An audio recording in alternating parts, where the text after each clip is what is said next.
All right, step right this way. Welcome to today's explainer. I'm going to act as your local guide as we wander through the historic streets of Bridport. We are uncovering a truly fascinating story of grassroots defiance today.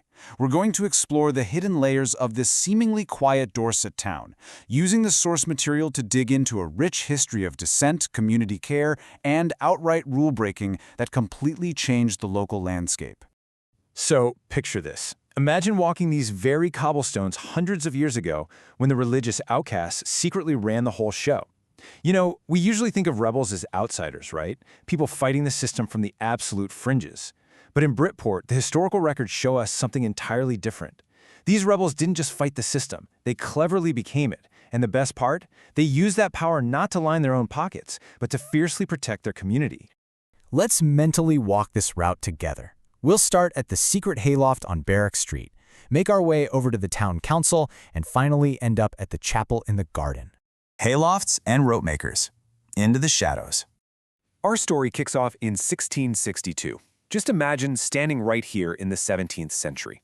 The local Reverend, Richard Downe, who was actually likely a rope maker by trade, is being forced out of the established church. And he wasn't alone. Nearly 2,000 other clergymen nationwide were kicked out too. This massive ejection was a pivotal moment in English history, and Bridport was right in the thick of it. In fact, 3 clergymen were right here in town, completely stripped of their official pulpits, simply because they point-blank refused to conform to the strict new rules of the Church of England. And man, they had a turbulent early path. In 1672, they finally got a brief window of legality thanks to an indulgence from King Charles II, which allowed Downe to preach as an independent teacher. But, well, that didn't last long at all. Fast forward to 1680, and Downe and his followers are literally thrown in prison for nonconformity. And the hostility was intensely physical. In 1683, a local guy named Mr. Strode actually let himself into their meeting house and just completely smashed the seats and the pulpit to absolute pieces. But, Bridport was naturally rebellious anyway. Just listen to this amazing historical side note from 1668, showing the town was definitely not afraid to literally throw stones at the establishment. The locals were absolutely furious over the hearth tax, and they made their feelings physically known to the tax collectors. So our dissenters were operating in a town that already had this healthy disrespect for unjust authority baked right into its DNA. So the crucial takeaway here is that they just didn't give up. By 1698, if you were walking down Barrack Street, you might actually hear their muffled prayers drifting down from a hidden hayloft. Just meters away from where their permanent chapel stands today, they were meeting in total secret, right among the hay and the rafters. They were entirely determined to practice their faith regardless of the massive risks it carried. Moving on to part 2, power, bread, and wine. The rebels take control. Let's compare their tactics to the local Quakers for a second. While the Quakers boldly and defiantly worshipped right across the street from the parish church and accepted frequent arrest for it, our dissenters were way more pragmatic. They essentially found and exploited a massive loophole. They took communion at the parish church just once a year. Why?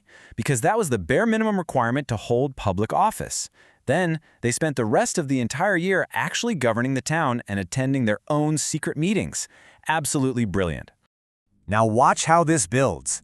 When the government made this exact communion loophole illegal in 1711, Bridport simply ignored the law. The dissenters just kept their council seats anyway. In most of the rest of the country, dissenters were heavily persecuted and entirely barred from office. But here in Bridport, the town essentially gave a collective shrug at the national law and just continued to let the rebels run the show. Just listen to this astonishing quote from 1774. An Orthodox visitor was absolutely scandalized that you practically had to be a dissenter just to get a seat on the corporation. This visitor noted that they had introduced a kind of, quote, anti-test. Instead of having to prove you were part of the Church of England, here in Bridport, you basically had to prove you were a rebel to have any political influence whatsoever. So how on earth did they get away with this incredible feat of political survival? Well, for one, they were massive local employers in the rope-making trade. But more importantly, they brilliantly used their political power for the public good. In 1720, they used their town council majority to completely abolish a toll on wheat. This directly and immediately lowered the price of bread for everyone in the town. They stayed in power because they actually took care of the people. As we stroll through this history, I absolutely have to share this quirky local rule. If you were late to a trustee meeting, you had to forfeit a bottle of wine. It's just a fantastic little detail pulled from the source material. The records actually note that the Reverend Thomas Collins Colfax was frequently late and therefore had to supply quite a bit of wine for his colleagues. It paints such a beautifully human, relatable picture of these early leaders, doesn't it? All right, let's head into part 3, building the new chapel. Out of the shadows. By 1735, the congregation had swelled to a massive 500 members. Now, a fierce theological debate over the Trinity did cause 200 members to walk out, and the remaining 300 eventually became Unitarians. But even in this split, you can really see that classic Bridport spirit. The group that left, they simply built a church right opposite the chapel.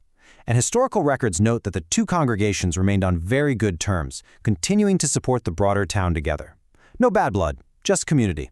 In the 1790s, they unanimously decided their old premises were, quote, extremely mean in appearance and incommodious. Basically, their old meeting house was literally decaying and falling into absolute ruin. So meeting up at a local bakery to hash out the details, they set out to build something truly respectable that actually reflected their established, powerful place in the community.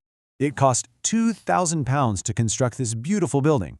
That was a massive sum at the time. And get this, it was raised entirely by voluntary subscriptions from the society. They even hired the exact same builders who had recently constructed the town hall. And notably, and I think this is such a brilliant detail to uncover together, the new building's trustees included a woman, Anne Bolton. Having a female trustee in the 1790s was incredibly progressive and really points to the unique, forward-thinking nature of this community. Let's step inside the chapel now for part 4, a legacy of reform. Local action, global impact. If you look over at the portrait hanging at the back of the chapel, you'll see Reverend Russell Lant Carpenter.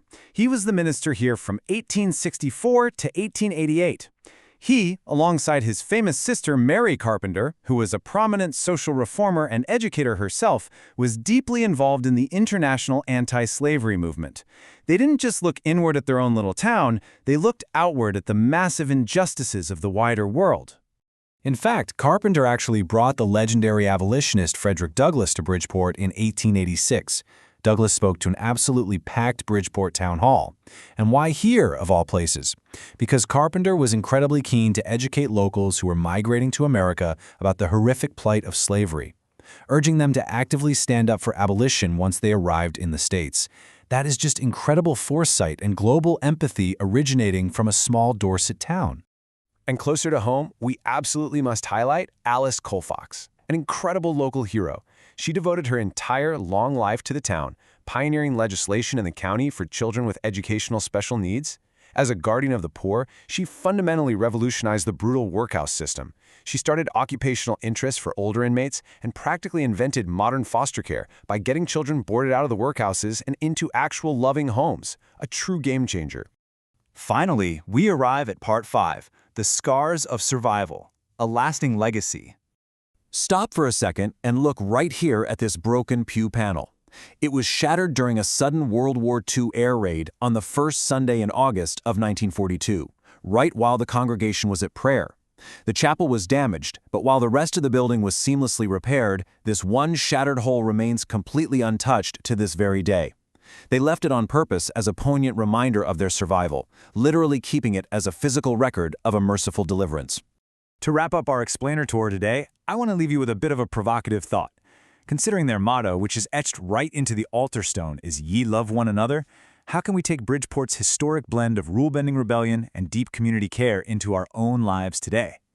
The Bridport dissenters showed us that true rebellion isn't just about breaking the rules for the sake of it, it's about breaking them to make bread cheaper, to shelter the vulnerable, and to fight for freedom across the globe. Thanks so much for walking through history with me today.